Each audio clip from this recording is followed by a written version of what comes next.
Hi, everyone, and welcome to Collateral Nation. I almost think that we need to start having a pre show because I think the pre show far surpasses the humor in the regular show with Kevin Morgan, the author of Peripheral Artery Disease Training Plan for P.A.D. Heroes, Amputees to Athletes. Yeah, you're hilarious, Kevin Morgan. You and all of your paws, PAWS paws for pad, the furry friends that you have, keeping you motivated. Your peanut gallery for Too many your of them. trading plan. There are too many of He's them. chasing them around the house as we're getting ready to go live. Right. Anyway, at I least I love got it. Is that part of the training plan? Is chasing the animals having a good for dog. building collateral vessels? Having a dog is a useful part of the training plan. That's for sure. It is. We've talked a lot about there is a study out there. I'll have to go look it up again where it says that people walk 22 minutes more each day if they have a dog. Yep. Oh, Gizzy did the last run with me, which was half running, half walking, and that was 4 miles, and he was fine. He's I about didn't see, did he make it into your new book that you just released? um I think he did, or maybe only Gumby. I don't know. I'd have to go check. Can't remember now. There's so many animals. I have 4 cats. Yeah, When I, and you just rescued. This is the best story. I want you to share. Literally, people think that you're limited by PAD. Here you are, your blockages groin to toe, right? You're fighting every day to train for marathons, this and that. And you actually were able to chase a little kitten. And I don't know if it was outsmarting it or if you really had that no, good stamina to get out there and chase this cat and get it so that you can that cat get was it back to its rightful owner. there were 2 other people there, and they kind of cornered it, and I managed to grab it from over the top of a bush. So yeah, it was a little kitten, really nice, but hasn't got a home. Oh, so now you're going to find a home. I saw you put posters up. The poster's up. I put it online. I made a fatal mistake. I got to let the dog in. The fatal mistake. Guess what? The fatal mistake was with a stray. Oh, no. Did you get scratched? No, that's not it. Well, I wouldn't imagine that it would bite. It No, has fleas. Let me guess, it has no, fleas. it's not that. The cat's healthy. Should I tell you what the fatal mistake is with a stray? Yes. You give it a name, and once you name it, now it's yours. Like I don't know, many peoples in the world have taken naming as a serious issue, and so now it has a name, Leopold. Leopold, I love it.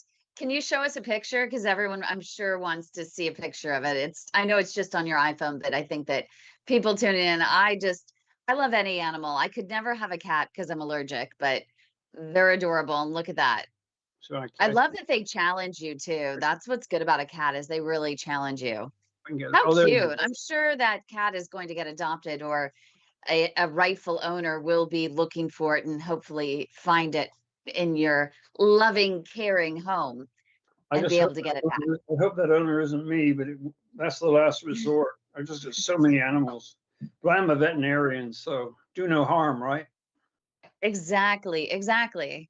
But that says speaks volumes to your character as well. That you know what, if all else fails, at least the cat's going to be staying here. But the cat may just choose you. I'm just saying, They do. just say it. Yeah, the They animals choose us. They really do. so um and so lots about the animals. So I had a call this morning from one of the members of our PAD support group.org, and this person had an aortic aneurysm that was I believe over 5, so they got the surgery, ended up with a bunch of stents in there. During the surgery, um this person felt as though maybe something stirred up some back issues, so she ended up with the some serious spinal pain that they put her on some steroids for. Had you heard anything about that? And is there anything exercise wise that she could do because she has PAD as well. The good news is once she got the aneurysm fixed, she said suddenly her feet were nice and warm and toasty, and there were pulses, bounding pulses. So she's pretty fired up. She wants to get back walking, but man, she said this procedure really took it out of her. Yeah, well, I found my aneurysm in an Ironman race 10 miles into the run, and it presented itself as burning pain on the bottom of my feet. Turns out my aneurysm was a 6.9, and I was losing feed pressure. Oh, I was losing feed pressure to my abdomen, and it was about 2 weeks later that I looked down at my belly and it was moving up and down. With my pulse was about 38. I was in good shape. I was 67 at the time, and that confirmed it to me. I ran through a differential diagnosis. First choice at 67 would be cancer. It didn't feel right. It was too squishy. And the second choice was aortic aneurysm. And unfortunately, I was correct. So I got it fixed with a stent. But that many stents is strange. It can't just be a AAA. It must be, maybe did they stent the aortic arch, the carotids? Did they stent the renal artery? that's why I was wondering where 14 stents would be placed, but A lot of stents. they may have heard it wrong. They haven't had to follow up with the doctor. So I just 14 stents sounds like a lot Well, the AAA, of you usually need stents. one. You just need the one. That's what AAA. I was thinking. I had to have mine fixed twice, and now I have 4 stents. I had to they had to flip the left common iliac arm back into the out of the aneurysm and back into the common iliac artery, because I had a bike wreck in Worlds in 2013. I was in World's Half Ironman Championships in Vegas. A young guy, real nice guy, rode into the back of me, threw my rear wheel from under me. I landed on his chain ring right by my stent, and so it flipped Yeah. that. And so I got a fairly short left common iliac artery, and so that had to be put back, which was done in Cleveland. If I hadn't been put on a clinical trial, I wouldn't have been able to afford it. It was $105,000 bill. But I was on a clinical trial. I'm letting the dog in again. And anyway, that saved me from a thymoma 4 years later, but that's a different story. Anyway, so as a result of that, they had to stabilize it by putting in another stent up through the femoral artery inside of the left iliac arm to hold it in place. And it's an expansile stent, like more like the ones you use in your heart, which press against the wall. What did it press against the inside of the branch of the original Cook stent, held it in place. But it had to be fenestrated. It had to have a window in order for me to get blood in my hypogastric or Oh, internal iliac artery. So they then put a stent in that window into the internal iliac. So now I had stents in the internal and external iliacs, which then ends up as the femoral, the external. Anyway, that provides blood to my glutes and stuff like that. And that extension, they put in via my brachial artery under my arm and down through my aorta, and installed it that way down into my upper thigh. I mean, it's hard to believe yeah. they did that. In 2017, that failed. It kinked, clotted my common iliac shut completely. But because I've been training a lot and had plenty of collaterals, I'm sure I had loads of them anyway. Instead of losing my leg, I couldn't lift it. I just noticed I was on the bike, I found I couldn't lift my leg. And so I go in and check it, and there it is on the ultrasound.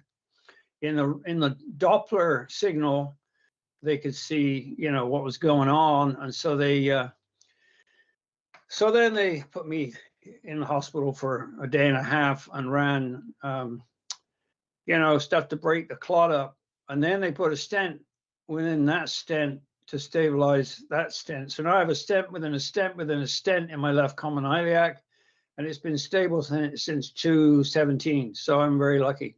So yeah, you can have multiple stents, but for the first stenting to have 14 stents, That sounds strange. When I went to Cook Medical, they were developing stents for the aortic arch, carotid arteries, Yeah. for the renal artery. You could get abdominal pain from having the stent put in because it occludes the mesenteric arteries. In rare cases, you get death of parts of the small intestine, which of course is a pretty critical thing. In most cases, there's plenty of collateral blood supply in the gut through the mesenteric vessels. And so I just had kind of like severe indigestion for about a week or so. And that was due to blocking of the mesenterics, and then collaterals in the mesentery take up the slack, and on you go. The cats are fighting now. Anyway, Gizzy, you can stay in here if you're going to cause trouble. Anyway, but 14, that's a lot. Me, I've only got 4. So what are the follow-up questions then? Do you think that she could ask? Because she does want to get back to exercising, and she's just afraid with this pain that she has in her back. She was hospitalized, for a week with some other things. They thought it was some bowel issues and that kind of thing that was causing it. She can't imagine that it would cause that much pain, but they're calling it now bursitis. And she's Oh, like, well, where did bursitis suddenly come from following this surgery? It can't be bursitis. But as long as she's on the steroids, at least right now, she's doing good. But she doesn't want to be laid up for too long. which bursa? There's a lot of bursas in the body. Before we can really advise on safe training, I need to know where the stents are. Where are they? I mean, Yeah. I've got an image. My surgeon gave me an image of all my stents. I can see them now, and so I know where Oh, they are. good. I know what to avoid. For instance, you don't want to do excessive hip flexion with the kind of stents I have. You don't want to be, subjecting your body to physical trauma. I mean, probably she shouldn't take up kickboxing, for instance, which might be a bad idea. Although I think she's a rower. I think she likes to row. Oh, then she needs to be very careful about hip. Yeah, no, that Yeah, actually, I well, found an article years ago where one man was using a rowing machine, and your knees come almost to your chest, so the hip flexion is mhm. extreme, and that could flip. I would definitely not do it now with the stent extensions in my internal iliac. No, we need to know where these are, and then we can give advice. That's the trick. We have to know the actual situation. But of course, we don't give medical advice. We give people food for thought to have a more productive conversation with their doctor. And so we hope that no one acts on any information. Please do not act on any information provided here without the explicit consent from your own healthcare team that knows your situation best. That's so important. But we can provide you with some ideas and things that you can ask your doctor, talk to your doctor about. They may have never heard of them, but at least they may be able to at least let you know whether or not they could harm you. We don't want anyone to experience any harm, especially as we I make start. about that? Can I make a comment? Of course. Well, number one, I do have medical training. I'm a veterinarian. Number two, most PCPs know almost nothing about vascular disease because they have to know something about all diseases. So to be really sure, you need to see a vascular surgeon. And you can't necessarily take the word of a PCP. It doesn't matter how good they are. My PCP at the time I found my aneurysm myself completely said it, well, I just had indigestion. It was and she wanted me to just walk on. And I'm like, I would have been dead if I'd followed her advice. She wasn't a bad doctor. She just didn't know anything about aortic aneurysms because she probably would never encounter maybe 2 in her life in her work. The real problem with AAA is it's a silent killer. And the people who really need to know about AAA are the people in ambulances doing primary, first aid, people who are come to take you to the hospital. And you can actually get a thing to put on your seatbelt that says you have AAA, and that lets them know if you're in a car wreck. So Oh, that's brilliant. you have to be really sensible about trusting or not trusting a physician. I'm not saying there's anything wrong with them, but nobody can know everything. I mean, no one can know everything. Well, maybe veterinarians can, but that's a joke. You are funny. But we always say to get a second opinion. And when it comes to peripheral artery disease, we do have a website, P.A.D.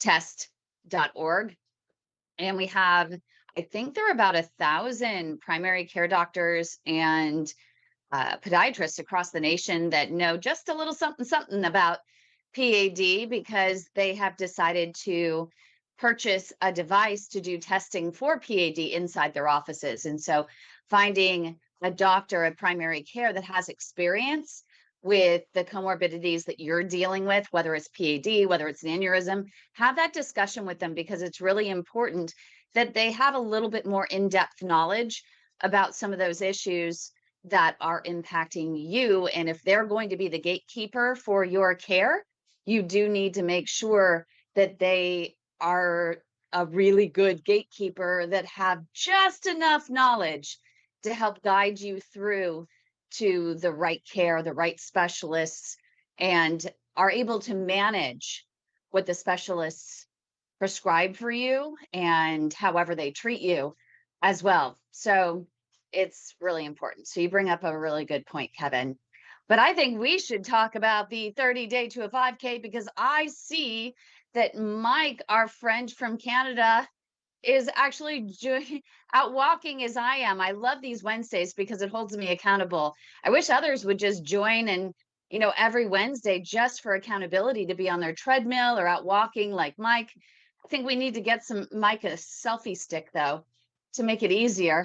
Or maybe one of those belts that has the camera. I've seen a belt that you can wear that has the little selfie stick that Oh, sticks that puts up the from camera there. below from the belt. Yeah. Do you have a selfie stick, don't you? I do have You're a selfie stick at home, yeah.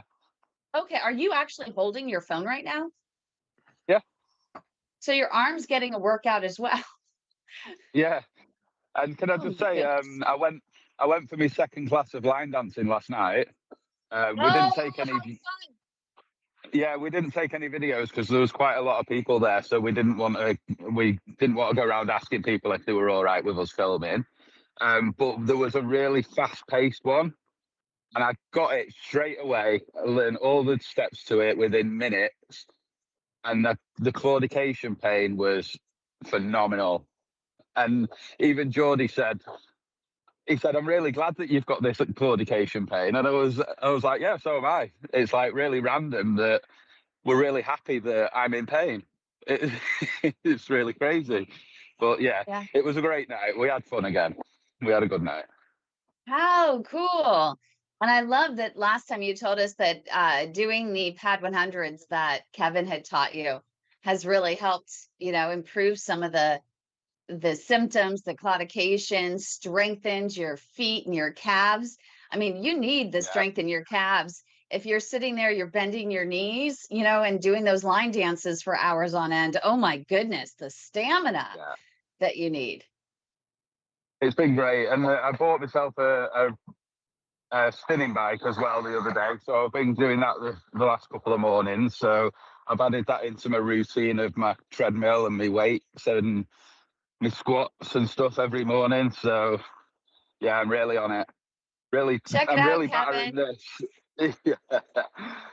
He's doing It's all circuit training now, thanks to you. Yeah, a lot of it's down to Kevin. So I must say, thank you very much. You're an inspiration, Kevin. Well, I got it from good coaches. It didn't come out of my own head. I mean, I learned this stuff over the years.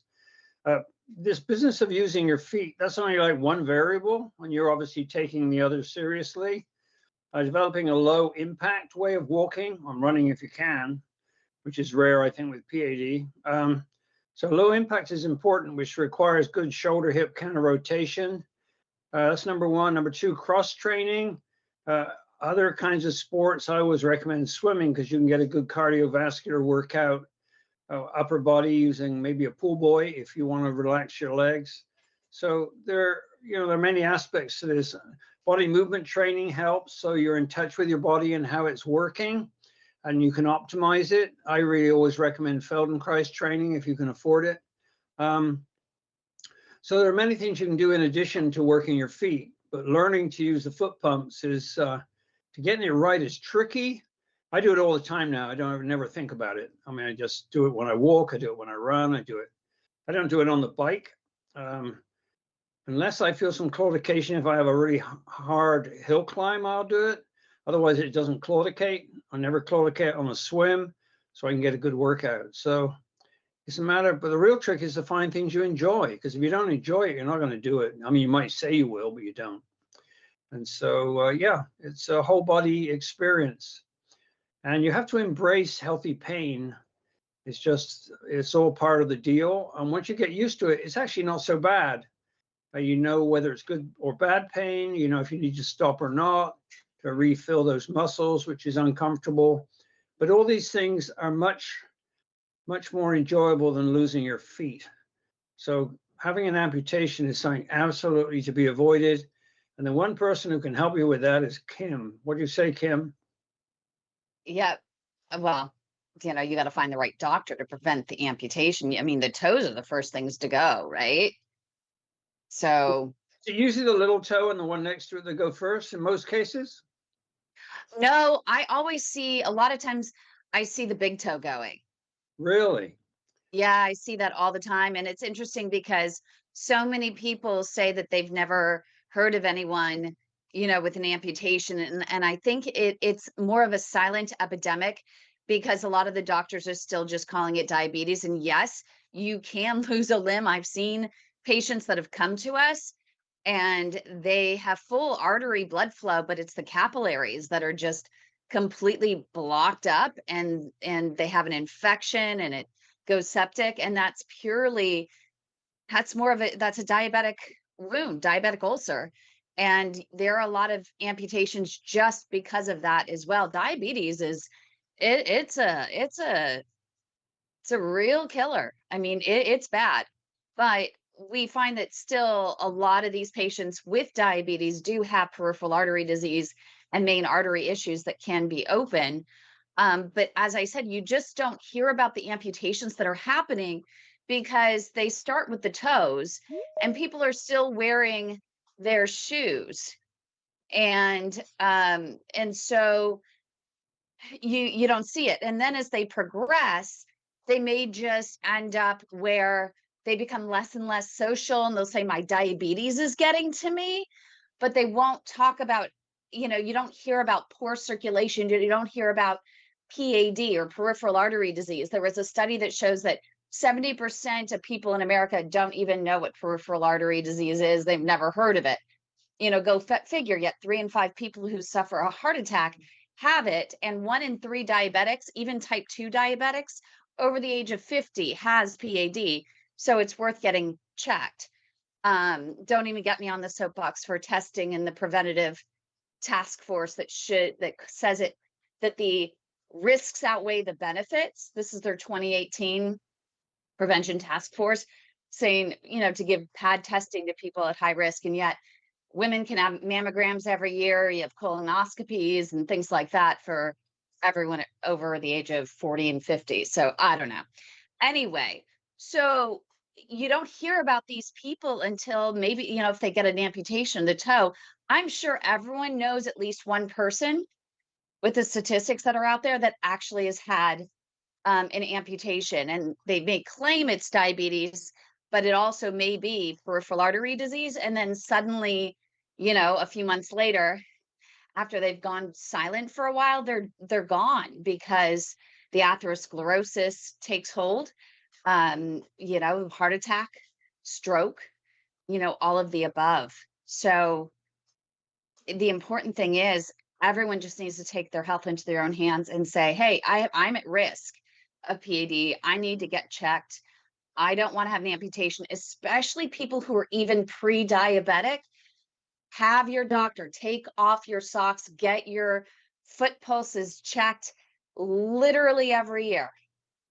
I mean, it is so important because it's so preventable and manageable with lifestyle modifications. Most people who have PAD never even need a procedure if you catch it early and you mitigate the risk factors. And doing what Kevin is saying, I mean, walk, walk, walk, do these foot exercises every single day. Yeah, it just becomes part of life. I don't even Yep. think about it now. I just do it. But Yep. it's also true of AAA, abdominal aortic aneurysm. A lot of people Yeah. die of it and never get diagnosed if there's no necropsy. And it's called a silent killer, but I think quite often it's missed. I started a site for a Facebook page for called Living with an Abdominal Aortic Aneurysm. And people come in on there every day. People come in and find it online. It's up at about 1,500 people now, and I don't advertise it or anything like that. And it's one of these things out there that people don't know about. In England, I think they have a screening test for men over 65, I believe. Yeah. Yeah, they have a great program over in England for aortic aneurysms for testing. Yeah, and actually there was a simple ultrasound will diagnose it fine. It doesn't give you such an accurate measure of size, but you want to find the damn thing first. And I had no Yeah. idea. I mean, I found it because of burning feet in an Ironman race. I'd already, I swum 2.4 miles, ridden a bike through the Adirondacks for 112 miles. I was 10 miles into the run, and then I had symptoms. Until then, I had Yeah. no idea, none at all. I'd run Boston, I don't know, about 2 or 3 years before. I had no idea it was there. And it was 6.9, which is huge. My aorta was paper thin. If I hadn't worked it out, I would have been long dead. No one would have known why. I just been dead. And so, yeah, awareness is really important.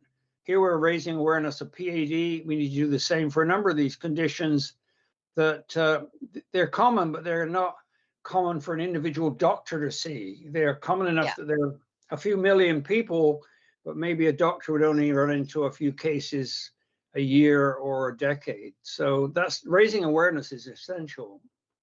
Yeah, and just getting them to test for it. I know they have a lot of things going on, and that's why it's important for patients to make sure they understand their risk factors and they understand their family history, and so that they check for things. I mean, now that they know that my mom transitioned due to an abdominal aortic aneurysm that went undetected, and I think that's what bothers me the most, that she didn't even know what was wrong.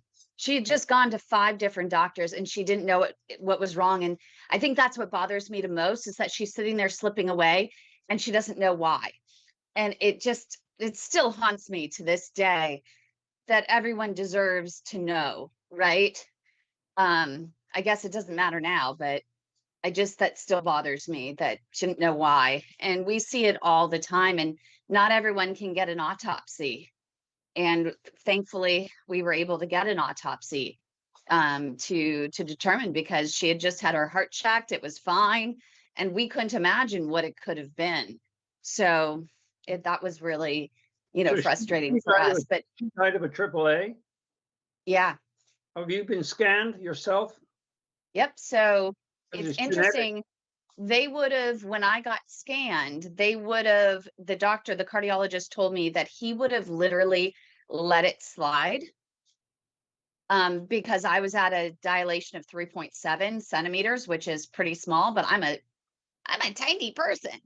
And so he said, for most people, that's fine. But he said, you're just so little. He said, we just have to see if it's something that, how fast it's growing, if it's growing.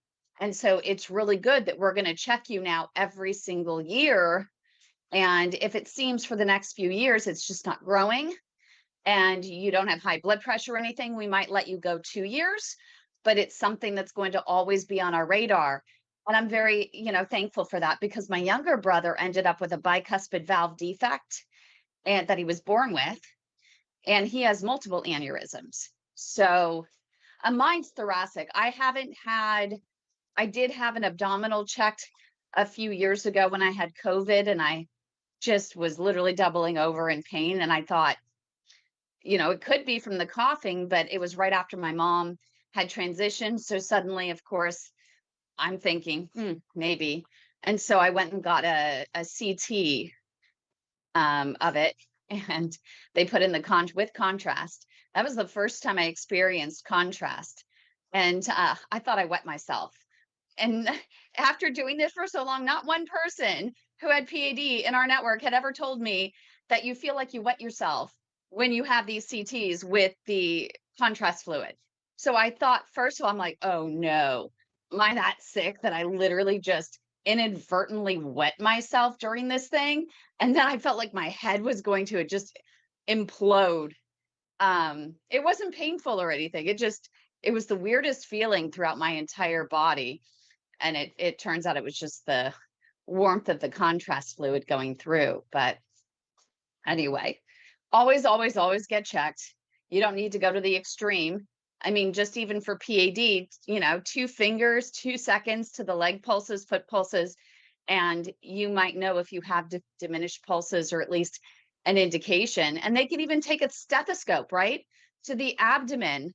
I always say chat with your doctor, CHAT, carotids, heart, H is for heart, A is for abdomen or aneurysm, and T is for toes.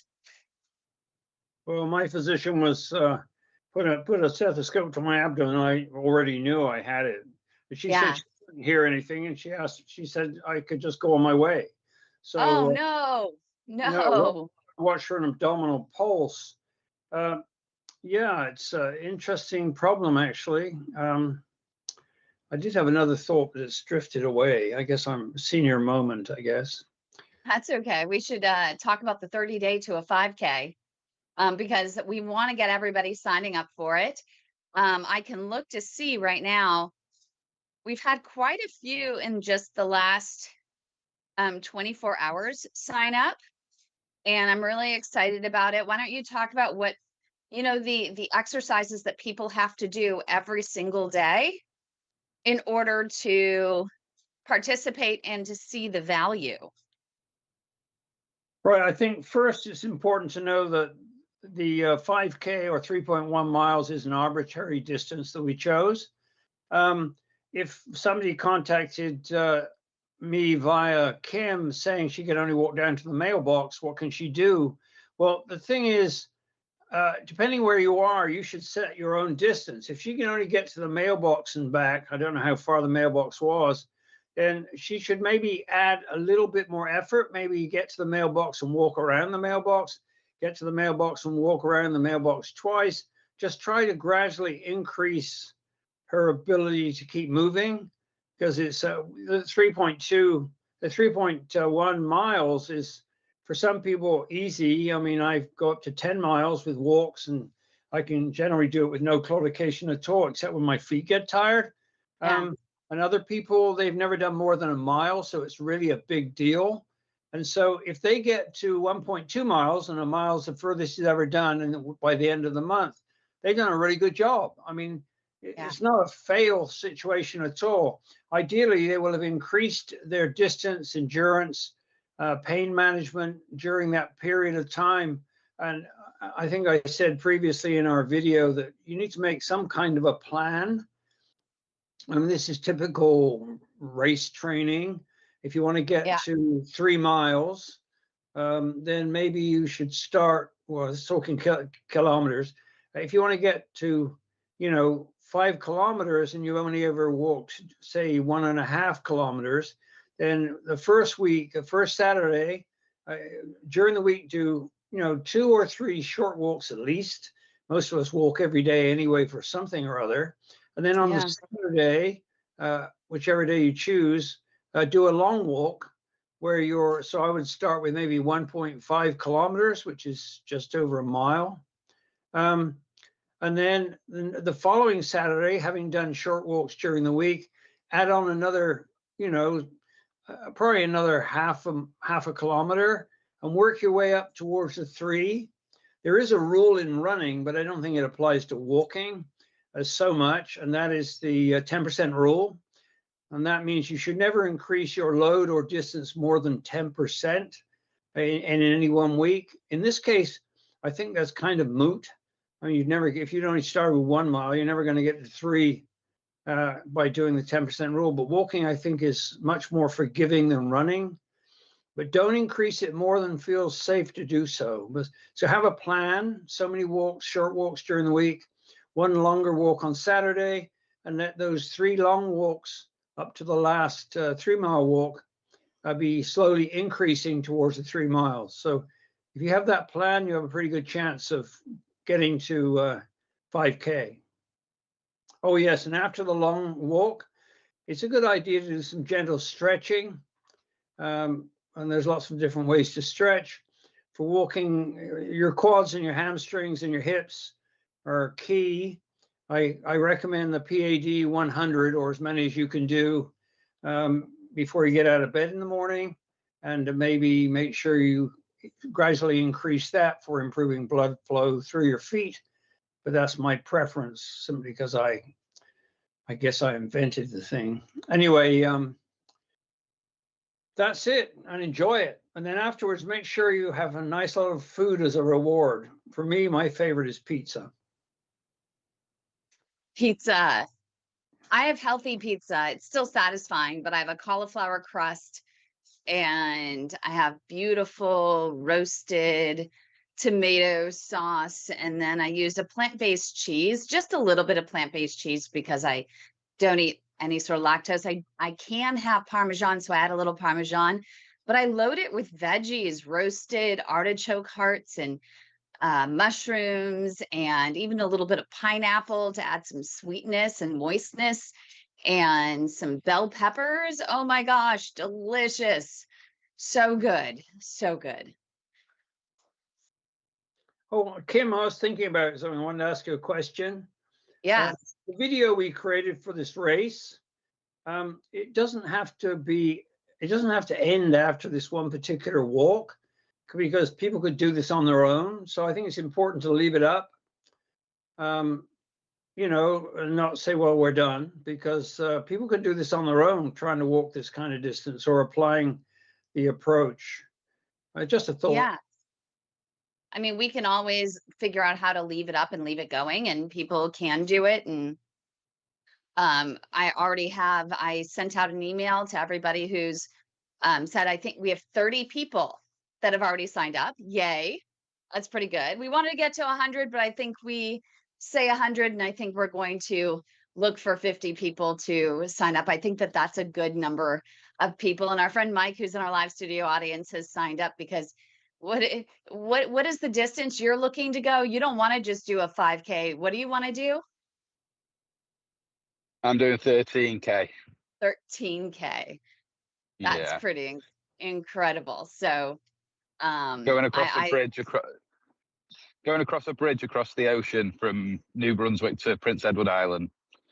wow. So, And even if we have people that are in the group right now that I'm looking at in our network at padsupportgroup.org, and they're saying they can't even walk to their mailbox, this, that, and the other thing. And you know what? If you in the 30 days are able to go from walking to your mailbox to walking to the end of the block, that's progress. But it's all about joining, being a part of the community, getting real-time support, being able to ask questions. And I have a surprise for you next week, Kevin and Mike. I'm so excited. We have gotten the support of Dr. Chris Seenan, Doctor of Physiotherapy out of Glasgow, Scotland, and he is going to be joining us as next Wednesday to kick off the 30-day to a 5K. And we'll be able to go through these exercises. I know, Kevin, you feel like you're repeating yourself over and over again, but you know, the repetition, that's what's really key. And I would love next week for us to figure out how we can all do these exercises together so that people have a great start. We invite people to come and say, hey, you know, we're starting, come do the exercises with us, then save the link and do them over and over every single day. Be faithful about it. And I think that that's really going to be key. But I love the fact that he is willing to support our effort. He is going to look at our survey that we've done to make sure that it's above board and on the right path for something that maybe he can help, you know, with the analytics to see if your exercises actually have worked for people. We've had some great anecdotal data, right? But it'll be nice to see the actual numbers, and exciting to see the actual numbers, you know, of people. So that's pretty awesome. So I'm excited to make sure everyone joins us next Wednesday. Do like this video, subscribe to our channel, click the little notification bell to get notified when we are live next week, Wednesday, same bat time, same bat channel. So Chris Seenan is amazing. And I know he thinks the world of you, Kevin, and he's fascinated by your work. So it'll be interesting to work with him on this over the course of P.A.D Awareness Month. Yeah, it's good. We need all the help we can get. The hardest thing is reaching the patients, in my experience. Yeah. Well, and keeping people accountable. It's so easy to put it off and put it off and put it off. It's just like a doctor's appointment. I know I'm supposed to be making an appointment with my doctor, but I just keep putting it off and putting it off and putting it off.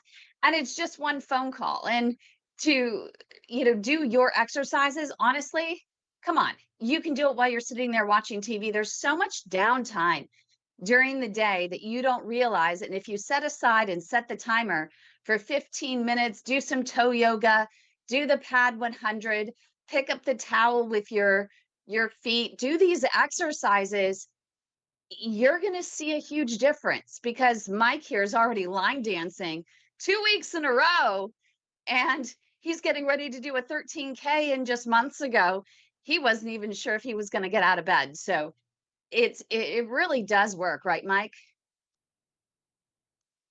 Oh yeah, 100%. Especially going on the treadmill, getting that determination to make sure that you get up every morning and get out, put one step in front of the other, one foot in front of the other, and just, even if you just accomplish one thing a day.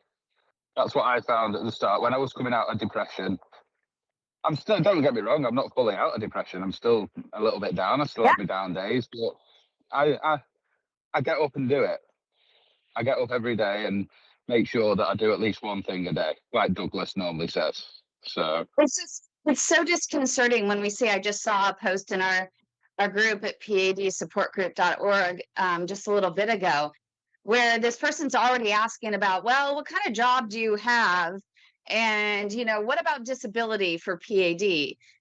And the thing is, when you're on disability, you're going to literally sit home and do nothing. So yeah, get on your feet, start moving. And we have one of my most inspirational friends in the group is Becky. And Becky is literally a force to be reckoned with. She had stents that were placed that were too small in her iliacs. It's in the groin, and she keeps reblocking. But man, she's out there on the construction site working overtime with the big boys out there, and it hurts, but she's keeping up. And the other one, and I know that both of you know this one, John, Sheriff John, who's in the group, that yeah. he not only has atherosclerosis, but he's hypercoagulable. So he gets clots, and all of his started with, some clots that ended up blocking his arteries, ended up with a fasciotomy because of compartment syndrome. So there was just too much going on in his leg. They had to slice him all the way open. They told him that he was going to need an amputation. He'd never walk again. And let alone work again, right? And he is back on the force because he is in the gym every single day, just pushing it, and trying to keep his legs as long as he can. And he's out there, fighting crime, even with PAD, and able to keep up with his colleagues. So that's, That to man me, he's just a awesome. machine. He really Sorry, Kym. is. He Yep. is a Nope. machine. I agree. I was messaging him the other day actually to find out about what he does at the gym sometimes, and giving me some ideas about like putting some ankle weights on when I'm doing my walk. Mhm. Putting extra, do they call it rugging or something, where you walk with a backpack? Looking. Yes. Yeah, He does that. Oh my God. yeah. My brother does that. And there's another one in the group as well, VJ. I've got to mention Oh VJ. yeah, VJ. What an inspiration that girl is. I mean, she is phenomenal what she does with the mountain climbing and stuff. So she's another inspiration of mine. So I just thought I'd put a quick mention in about VJ as well. Sorry. No, I love it. And we're going to talk to VJ actually this month. We might even have to get her on our Collateral Nation. I'm not sure when she wants to come on to talk to everyone. Maybe we can do it during the UK hangout, and we could do it as a Save My Piggies special, which would be really fun. But Yeah. she is climbing mountains, which is awesome. And, so there were a couple things that came up in the group, Kevin, that one person said that they moved to a location that has hills, and now, whereas when they were in another location, there it was all flat. They felt like they could go miles and miles, and now they live in a very, no matter where they go, it is very hilly. And so now they don't even go out because they don't feel like they can tackle the hills. The pain is too much in the calves. And so they just sit in their house and Yeah, don't do very much. I had that problem with hill climb until I started this exercise using your feet as remote blood pumping stations. And now if I got to go up a hill, which I often do, all I do is I just crank up the effort by my feet, and the Yeah. claudication went away. I just engaged my feet in the process, and now I don't get claudication on regular hills around my neighborhood. If I wanted to go mountain climbing, I'd have to really toughen up my feet. But the thing about that is that as you climb, you're going to use a lot more. There's going to be a lot more load on your legs.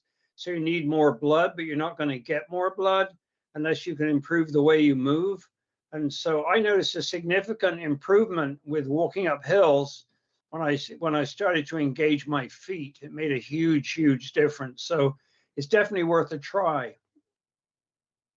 Yeah, we need to find some of those people in the group. We just got to get them motivated to sign up for this and to do those exercises. I know that I call it clawing, but it's just gently separating your toes, right? As you're walking. Um, as soon as I started doing that, Wait a minute.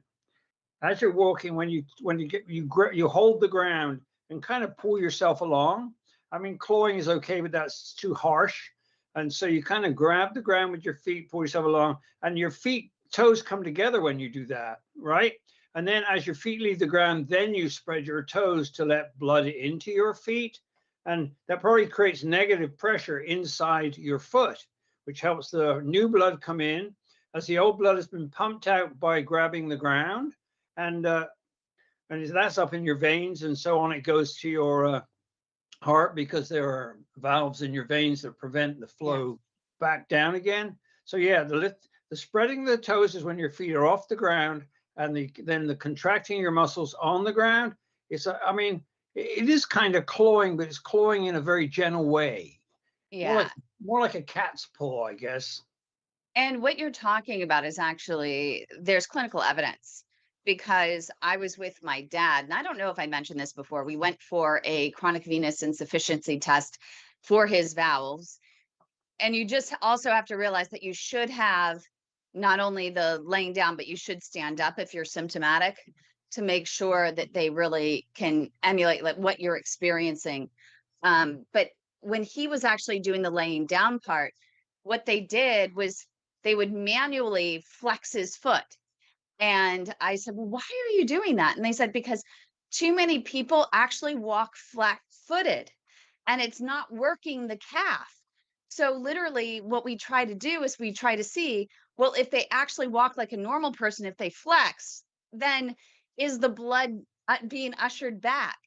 And I thought that was interesting because I thought of you immediately with this exercise and this different way of walking, to really pay attention to how you walked and how you are walking, so that you make sure that you're using those calf muscles, right? What we consider the second heart.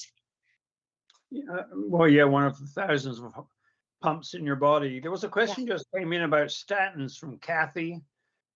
She wanted to know if we were going to talk about it. It came in from Josh. Just thought I'd mention it. Oh no, no, that was from me. Sorry, it was just aimed at Kym. It was just Kathy's just messaged me to ask when the chat is about statins, whether it's this afternoon or later on in the week. That's all. Sorry, just ignore that. That was just me. Sorry. Yeah, Yeah, no, that's always a good question. What's really amazing is that Kevin has been able to do so much with his exercise, and he hasn't needed them because he really has gotten his body really working for him. And so that's pretty incredible. The discussion that we just had with, we have a brand new doctor who's a metabolic health expert that Kevin would love. She is a vascular surgeon out of Southern California at Scripps, and she also focuses on metabolic health. And we just talked about, and it's live, I think. Joshua, our YouTube producer, can tell me otherwise, but I think it is live actually on our youtube.com/the @ the way to my heart. The handle is @ the way to my heart. And under the live button, there is an actual thing about lipids. So we're starting with the discussion about lipids. And we talked about all the different blood markers, how a basic lipid panel doesn't tell you very much, but what you can assess from a basic lipid panel. She really emphasizes during that discussion the importance of getting an advanced lipid panel to check not just the quantity of your cholesterol, but also the quality. And then she said in the upcoming episodes, she is going to be talking about LP little a, and then we're going to have a discussion about statins. She said she's kind of stuck in the middle to make each side hate her just enough. So I'm really curious what she's going to have to say about that, but she's taking a metabolic approach. We're going to talk about the liver production issue that people have versus the cholesterol reabsorption issue, and which one statins actually address, if at all. So we'll have that discussion coming up in the next few weeks, but make sure you do subscribe to our channel to get notified when we do have those discussions, because you get all of our great content sent to your email and you can pick what is right for you. So, wow, I'm out of breath. Oh my goodness. When it came to blood lipids, I discovered in my 30s I've got a very severe hypertriglyceridemia. Triglycerides are they're a form of fat. They're basically 3 fatty acids attached to a 3 carbon chain glycerol, and they're just fat. But mine was massively high. It should be less than 150 milligram per deciliter. Mine was over 2,000. My plasma was like clotted cream. I fixed it to some degree, brought it down to 500-600, something like that, with a lot of fish oil and fatty fish. Drugs didn't do any good at the time at all. And so, but Ironman training brought my blood lipid profile to normal. Also, my HDL was less than 20, and that's really bad because HDL is responsible for reverse cholesterol transport that pulls cholesterol out of tissues. And that was with Ironman training, I took it from under 20 to 80 milligram per deciliter. So exercise really is one key that you personally can influence, that you won't be able to influence in the doctor's office. You can only do it out on the road or on the treadmill or in the pool. So exercise is really, really important. Yep. It worked for me anyway. No, I think that's great. And we have a question that came in just a little bit ago as well. I want to address that. You have a video on your site about how to improve your back pain through walking. And there are a lot of people who have P.A.D. that have talked about their back pain and it preventing them from walking because they end up with pain shooting down their legs, with sciatica and making their legs feel heavy. Can you give us the Cliff Notes version? So for people who, and this one person who is saying this, saying that they can't participate in the 30-day to a 5K, where everyone can sign up at PADwalkinggroup.org. Make sure you sign up. She says she can't participate because of these back issues, but I included the video that you have on your YouTube channel, the @FitOldDog. And, in the email that I'm sending to everyone, hey, if you have back pain, here's a great video to watch. But give us the Cliff Notes version on how to improve back pain, or just the fact that you can improve back pain through walking. Well, you have to determine the cause of the back pain. If it's compression of a nerve up at your spine, you need help with that from a physician. If it's compression of the sciatic nerve as it runs through the piriformis muscle in your hips, you can fix that. It takes a little while by getting the piriformis to let go using pigeon pose, or get help from a massage therapist. That's a common cause of sciatica, compressing the sciatic nerve that runs down your leg and causes this horrible pain from your buttocks down to your feet. Another very common cause of lower back pain, misdiagnosed by doctors frequently, I suspect, is tightness of the psoas muscles. Now, the psoas muscles are the hip flexors that allow you to lift your knees. There are 4 or 5 muscles that do that. The other key one is the iliacus. If you have trouble with that, it's a whole different story. But the psoas is attached down by your knee to pull your leg up, but it's also inserted up near the base of your spine, down near the sacrum. And so you can get a lot of back pain from a very tight psoas muscle. And the way to let that go, to be honest, one of the best ways, apart from trying simple stretches for the psoas, which you can see online anywhere, you can get that baby to let go by finding it with your thumb on the inside of the ilium, that large piece of your pelvis. In there, you'll find that muscle by feeling around, and it actually is it is the muscle that becomes filet mignon in diets, people eating meat, and it's a very soft muscle. But if you strain it, it causes terrible back pain, and it often gets misdiagnosed. And if you can get that to let go by gently pushing on the side of the muscle with your thumb, this was a method I was taught by a body movement expert. Several, in fact, they all said the same thing, but I got pretty good at doing that because I strained a psoas really badly one time. And now if it's a problem, I let it go with my thumb. I just push on it gently till it lets go. And then I work on strengthening my psoas muscle with exercises in the gym and stuff like that. And there are really good exercises for that. And so is it spinal question? You need physical help, a physician's help with that. Is it tight piriformis? Then you need to get that to let go. You may need professional help with that from somebody. Even dry needling might be used, I suspect. Or is it a psoas strain causing it to yank on your lower back? I'm sure there are many other causes of back pain. I had an infection of my lower back. It was the glute minimus, I suspected. And that was one of the worst pains I ever had in my back in my life. It prevented me from running a marathon the next day. And I suspect it was a viral infection of the muscle. And that was really crippling. And I had to work out how the hell to stand up. It was very, very difficult. And I have a video on my channel called How to Stand Up from a Chair and how to transfer the load. It transfers the load from your lower back to your arms and shoulders. Once I worked that out, that made a huge, huge difference. Another thing you can do if you're concerned about lower back pain, if you think it might be from the L5S1 joint, which is a common source of a problem, you could wear a light weight belt to shift the load on your lower back to your abdomen, which I used to use a weight belt a lot when I was into heavy weightlifting, which I don't do now. And so you need to know the cause, and then it could be fixed if you know the cause, but that's critical. I don't know, did that help? Yep, that helps a lot. And we have one more question that just came in the group about patients saying, hey, I don't understand. I have PAD. I have neuropathy. My diabetes is under control, under a 6 A1C.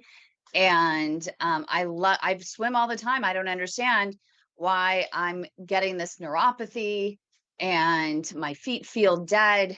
What do I do? And what's interesting is I tried a little bit of water running, but I made the mistake. I don't know, you may not see it as a mistake, but I put 2-pound ankle weights as I was doing it. And I was like, oh my God, trying to run across the pool. And I was sore for 2 days afterwards. The second day sores were the worst. I think ankle weights are a really bad idea for anything, walking, water running, whatever. Ankle weights are actually a bad idea. Really? Yes, they put strain on your hips in a way which is abnormal. You just got to think about the momentum of the weight when you're on dry land. It's less important in the water. And I think they're actually a bad idea. Some people think they're great. I just don't happen to. Were you touching the bottom of the pool when you were water running? No. You were floating, basically? Yeah, I put little, I'm an adult and I was wearing swimmies. I have some because I got the ankle weights originally and the swimmies because I did water therapy for my own back. and they had me doing water traction. And so I had the swimmies to hold me up and the ankle weights to just give me a little bit of just enough traction. And so I usually do this, especially during the summer, 4 to 5 times a week. And I just happened to already have the ankle weights on and decided to do a little Kevin Morgan. Yeah, for traction, that makes sense.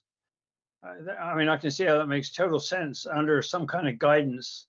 But when it comes to water running, as shown in my video, you sure Yeah. don't want ankle weights on. I mean, because you can exercise all sorts of muscles without a floaty. You don't need to wear water wings. You can, even though I'm sure they look very cute on you, but if you watch my video, you see how to do it. If you have trouble floating, you can spread your hands a little to your sides and act like you know, they provide aerofoils and will lift you up. But after a while, once you're fit, you can just run in the water and your head stays above the water. So round about here. And so, yeah, no, it's a great way to exercise. I use it as a complement to my run training. And I actually learned the method from a runner in Canada, if the truth be known. Yeah, ankle weights. You have to be careful with those things. They throw your biomechanics out totally, and then when you Yeah. take them off, now you're totally different in terms of biomechanics. Yeah, I don't agree with that, and I don't agree with race wheels on a bike either. I mean, when I say race wheels on a bike, I mean if you're going to have wheels good for racing, don't change them. Use them for training too. Don't train. You train as you race. And so in terms of walking, you should train as you walk, not in a Yeah. different kind of way. And now, are you going to walk around the rest of your life with weights on your ankles? I imagine if you have, it could be good training for elephantiasis, but apart from that,